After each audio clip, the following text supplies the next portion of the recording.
नमस्कार विद्यार्थी मित्रांनो, मंथन राज्यस्तरीय सामान्य ज्ञान परीक्षा वर्ष 2025 इयत्ता दुसरी विषय बुद्धिमत्ता चाचणी घटक 2 वर्गीकरण उपघटक 3 आकृती व्यवसाय 3 प्रश्न 1 ते 10 साठी सूचना खालील प्रश्नात गटात न बसणारी आकृती ओळखा। विद्यार्थी मित्रांनो, आपल्याला या प्रश्नांमध्ये गटात न बसणारी आकृती ओळखायची आहे। प्रश्न नंबर 1 पर्याय क्रमांक 1 पर्याय क्रमांक 2 पर्याय क्रमांक 3 आणि पर्याय क्रमांक 4। मित्रांनो, 4 पर्यायांमध्ये 4 आकृत्या दिलेल्या आहेत। यामध्ये गटात न बसणारी आकृती आपण ओळखणार आहोत। मग आता प्रश्न आकृती 1 मध्ये मित्रांनो एक चौकोन दिलेला आहे आणि त्यामध्ये पुन्हा आतमध्ये भरीव चौकोन दिलेले आहेत 5। दुसऱ्या आकृतीमध्ये भरीव चौकोन आहेत 5, तिसऱ्या आकृतीमध्ये भरीव चौकोन 4च आहेत आणि चौथ्या आकृतीमध्ये सुद्धा भरीव चौकोनांची संख्या आहे 5। म्हणजे तिसऱ्या आकृतीमध्येच फक्त 4 चौकोन दिलेले आहे। बाकी पर्याय क्रमांक 1, 2 आणि 4 मध्ये प्रत्येकी चौकोनाच्या आतमध्ये भरीव 5 चौकोन दिलेले आहे। म्हणून पहिल्या प्रश्नाचं उत्तर पर्याय क्रमांक 3 गटात न बसणारी आकृती आहे पर्याय क्रमांक 3। प्रश्न नंबर 2 मित्रांनो, पर्याय क्रमांक 1, 2, 3 आणि 4। आता या चारही पर्यायांमध्ये जर आपण बघितलं तर पहिल्या 3 पर्यायांमध्ये जो चेहरा दिलेला आहे त्यामध्ये 2 डोळे, 1 नाक आणि 1 तोंड अशा रेषा दिलेल्या आहेत, असे अवयव काढलेले आहेत। पण पर्याय क्रमांक 4 मध्ये डोळा जो आहे तो एक डोळा भरीव आहे। पर्याय क्रमांक 1, 2 आणि 3 मध्ये एकही डोळा भरीव नाहीये, पण पर्याय क्रमांक 4 मध्ये एक डोळा भरीव आहे। म्हणून दुसऱ्या प्रश्नाचं उत्तर आहे पर्याय क्रमांक 4। प्रश्न नंबर 3 पर्याय क्रमांक 1, 2, 3 आणि 4।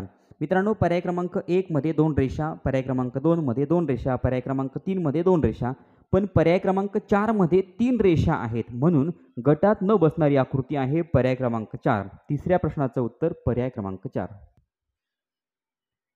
प्रश्न नंबर 4 प्रश्न आकृती 1, 2, 3 आणि 4। मित्रांनो, चारही पर्यायांकडे जर आपण बघितलं तर चारही पर्यायांमध्ये जे 2 गोल दिलेले आहेत ते 2 गोल भरीव आहेत। पण पर्याय क्रमांक 2 मध्ये हे 2 गोल भरीव नाही। पर्याय क्रमांक 1, 3 आणि 4 मध्ये गोल भरीव दिलेले आहेत, पर्याय क्रमांक 2 मध्ये दिलेले गोल भरीव नाही। म्हणून गटात न बसणारी आकृती आहे पर्याय क्रमांक 2। चौथ्या प्रश्नाचं उत्तर पर्याय क्रमांक 2।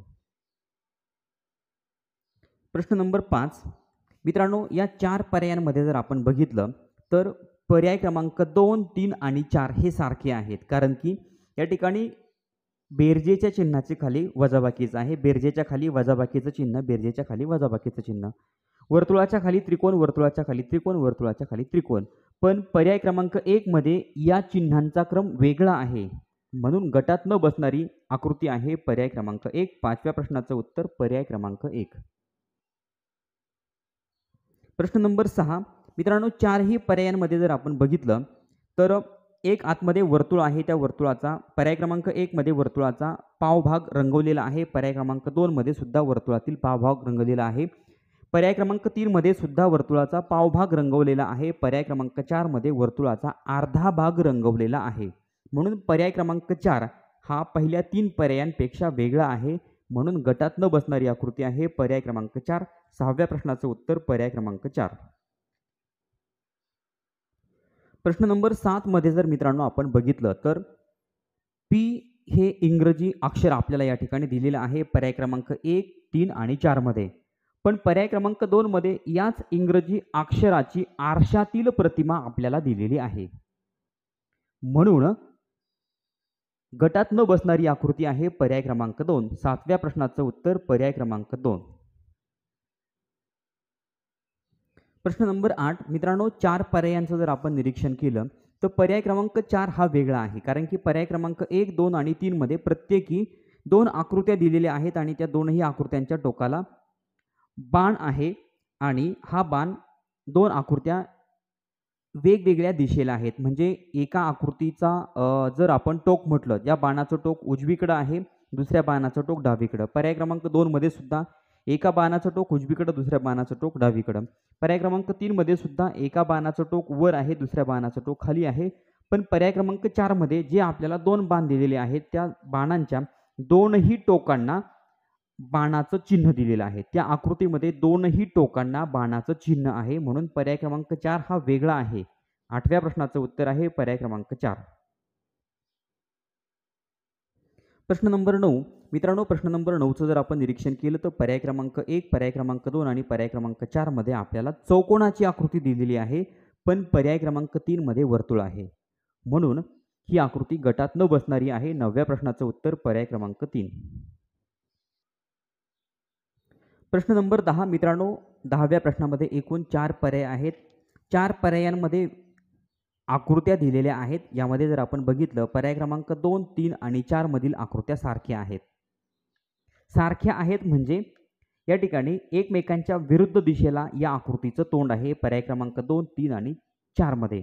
पण पर्याय क्रमांक 1 मध्ये दिलेली आकृती आणि त्या आकृतीचं तोंड, दोनही आकृत्यांचं तोंड एकाच दिशेला आहे. म्हणून पर्याय क्रमांक 1 हा इतर आकृत्यांपेक्षा वेगळा आहे. 10व्या प्रश्नाचं उत्तर पर्याय क्रमांक 1. गटात न बसणारी आकृती आहे पर्याय क्रमांक 1. विद्यार्थी मित्रांनो, या ठिकाणी व्यवसाय नंबर 3 संपलेला आहे. पुढचा व्यवसाय आपण पुढच्या व्हिडिओमध्ये बघणार आहोत. चॅनलवर नवीन असाल तर चॅनल सबस्क्राईब करा. व्हिडिओ आवडला तर लाईक करा. कमेंट करून कळवा आणि आपल्या मित्रांना शेअर करायला विसरू नका. धन्यवाद.